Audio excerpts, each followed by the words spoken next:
She laughed when he said she didn't belong. Watch who stopped laughing first.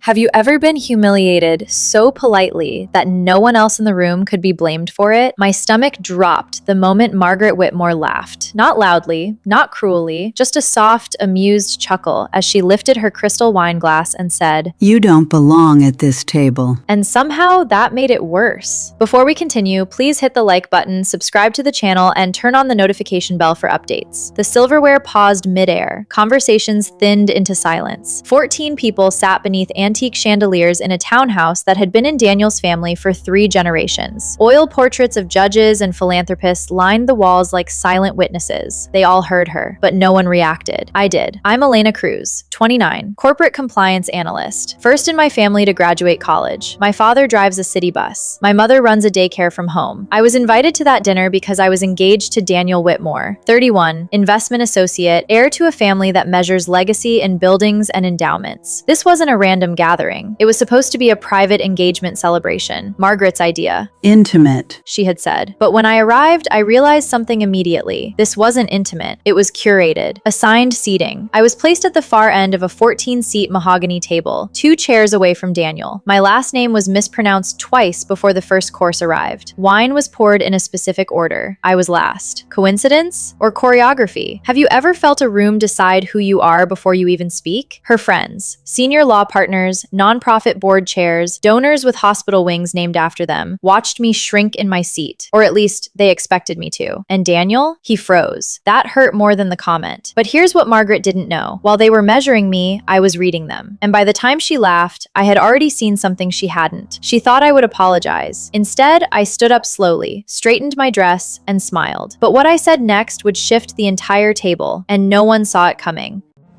Just a second. She invites her future daughter-in-law, sits her far away, mispronounces her name and says she doesn't belong? Was this planned from the start? Watch the sitting, the silence, Daniel's reactions. That's where the truth hides.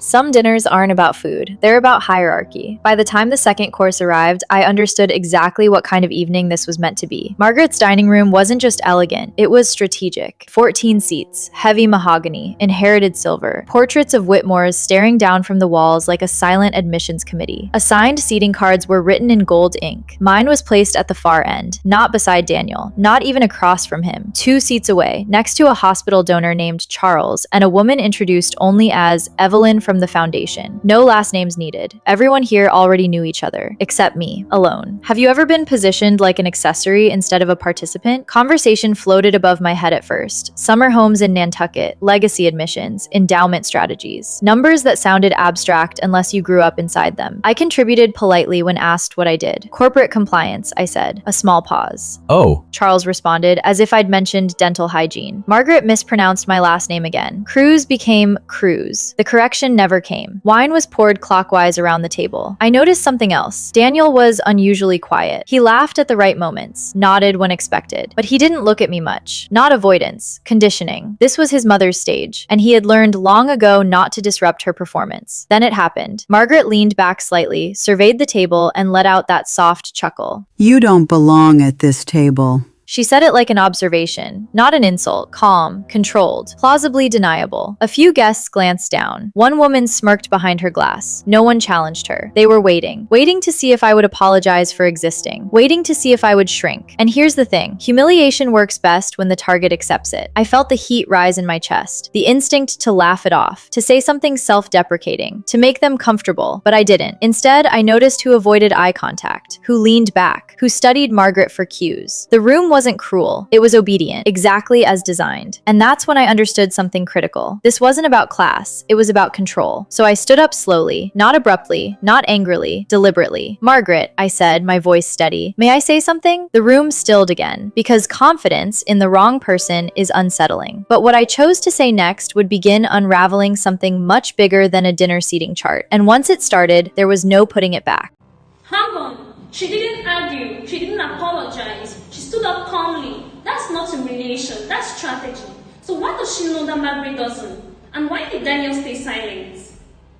There's a difference between wealth and power. Wealth likes to be seen. Power prefers to be understood. As I stood there, 14 pairs of eyes tracking me like I'd just broken an unspoken rule, I made one decision. No emotion. No sarcasm. No edge. Just clarity. First, I said gently, "Thank you for hosting tonight. It's beautiful." Margaret tilted her head slightly. The room relaxed half an inch. They expected defensiveness, maybe tears. They didn't expect gratitude. "I actually work in corporate compliance," I continued, smoothing my dress as I spoke. "Mostly nonprofit regulatory filings, multi-state reporting, governance reviews." That got attention. Not dramatic attention, subtle. Charles stopped cutting his salmon. Evelyn from the foundation looked up fully now. Margaret's fingers tightened around the stem of her glass, though her smile remained perfectly arranged. "You must see interesting things." She replied smoothly. "Patterns," I said. "Mostly patterns." Silence again. "Have you ever noticed how the word pattern makes people nervous?" "I've been reviewing several donor-advised fund disclosures recently," I added lightly. "There's been increased scrutiny across state lines, especially when reporting timelines overlap with foundation board transitions." Now the room shifted. Not chaos, not panic. Temperature. Margaret sits on the board of the Whitmore Family Foundation. Everyone at this table knows that. It funds hospitals, museums, scholarships, and compliance reviews don't care about last names. Margaret's smile thinned by a fraction. "I'm sure our advisors handle everything," she said. "I'm sure they try," I answered, still smiling. Not a threat, a reminder. Because here's the truth most people forget.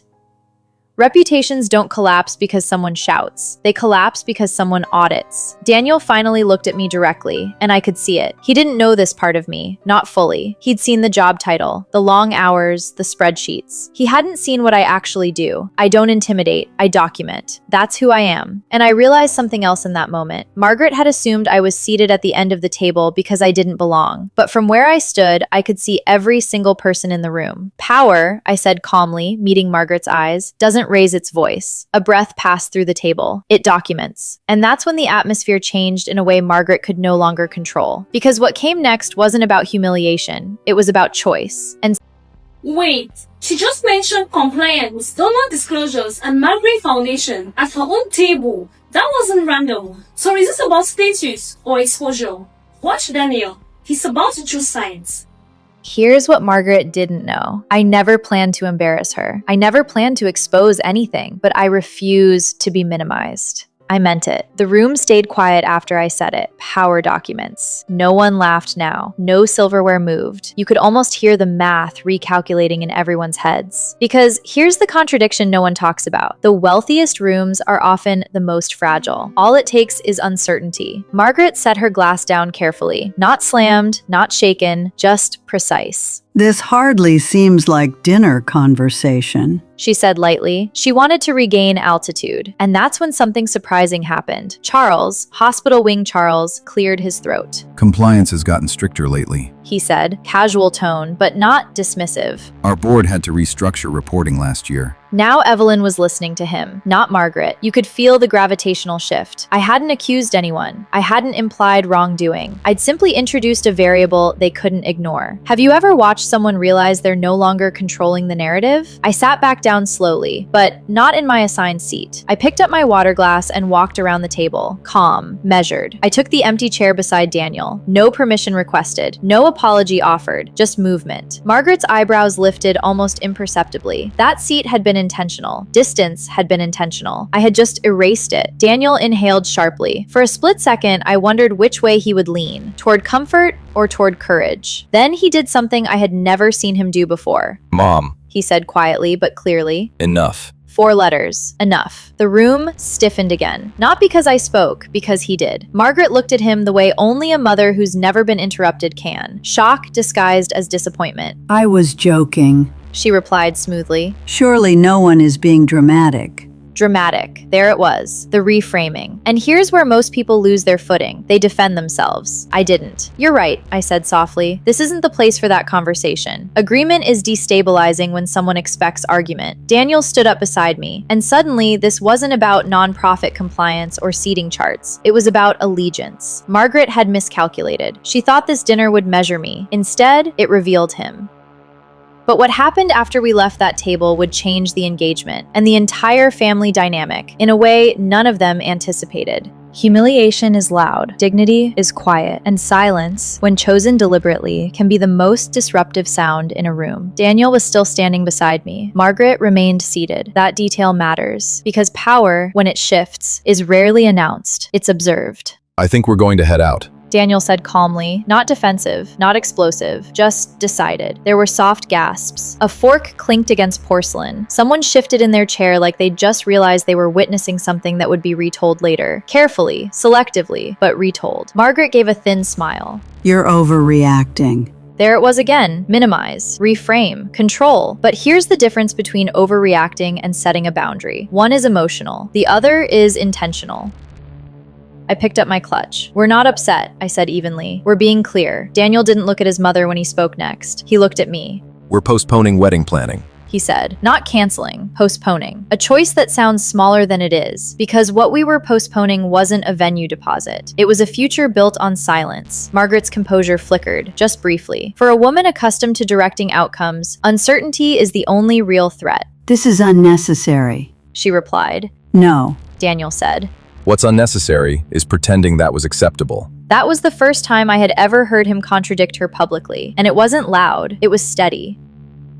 Weeks later, here's what changed. Daniel started therapy, not because I demanded it, because he recognized something. Loyalty without boundaries isn't love, it's fear. Margaret reached out privately, not with an apology, not at first, with invitations, casual brunch suggestions, controlled environments. I declined, not dramatically, deliberately, because here's the truth most people don't realize. I never needed Margaret's approval. I needed Daniel's alignment, and I got it. Have you ever been told you don't belong somewhere? Let me tell you something uncomfortable. Belonging is never granted by a table. It's demonstrated by composure. Margaret laughed when I sat down. She stopped laughing when I stood up. And that dinner, it didn't end because someone shouted. It ended because someone chose not to shrink. So I'll ask you, if you were in that chair, would you have stayed quiet or would you have stood? If this story made you think, comment below. I'll read them. And if you've ever watched power shift in real time, subscribe. Because sometimes the loudest move you can make is refusing to raise your voice. When can you stay silent? And what did it cost you?